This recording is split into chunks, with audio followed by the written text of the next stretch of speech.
In this presentation, I will provide an overview of Project 2021 aims, identify the global citizenship education related learning achieved so far, and offer a reflection on key learning to date. And in the next slide, I'll provide an overview of Project 2021.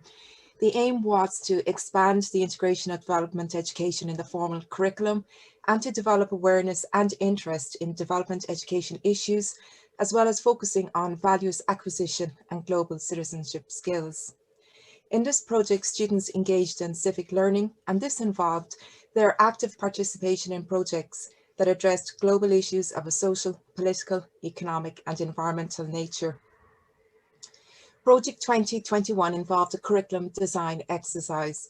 The third-year curriculum studies module required students to apply curriculum theories and perspectives when designing a transition year development education or learning for sustainability short module.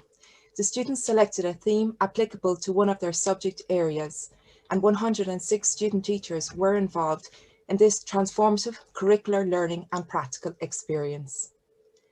PME students completed a professional preparation and development home economics module with me, and this involved engagement in contemporary home economics educational issues, including development education, fostering the conceptualization of sustainable development, and exploring systematic integration approaches. And they completed research projects. Micro-teaching tasks in Project 2021 focused on development education and sustainability issues, and this is due to recent curriculum reform at junior cycle and the growing emphasis on developing sustainability values and principles. 14 of the BA1 and BA3 micro-teaching tasks have a development education and sustainability focus. Groups of BA1 and 3 student teachers were supported in planning and implementing lesson segments on topics or themes relevant to home economics education at junior and senior cycle. And finally, school placement provides student teachers with an opportunity to use the development education, global citizenship education, or learning for sustainability resources, lesson plans, and units of learning. And in the next slide, I will outline the teaching and learning approaches used. Deep level learning approaches were explored in all modules outlined previously. For example, use of a thematic approach, inquiry-based learning, transformative and experiential learning, and dialogic teaching and learning. Students explored pedagogics relevant to learning for equity and sustainability. For example, the use of exploratory talk. Curriculum study students engaged in inquiry-based learning. This involved the development of a research question and inquiry, exploration of material, asking questions, and sharing ideas. The inquiry-based learning approach developed curiosity, connections to learning, deeper understanding, and ownership of learning. The next slide shows the thematic approach used by many of the students.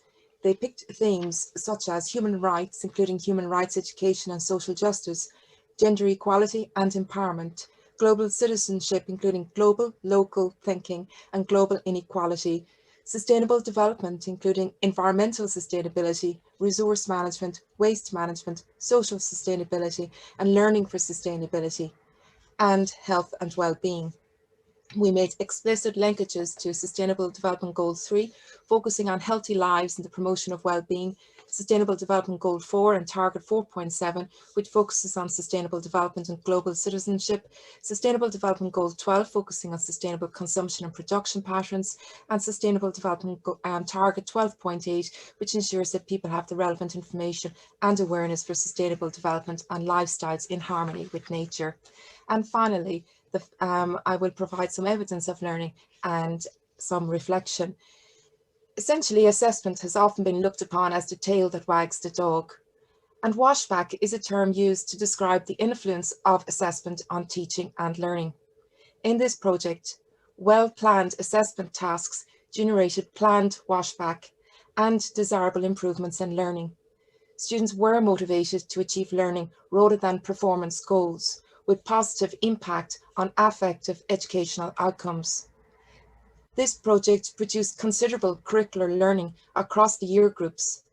In particular, novice student teachers are engaging more with sustainable and responsible living knowledge and principles, owing to new junior cycle specification requirements.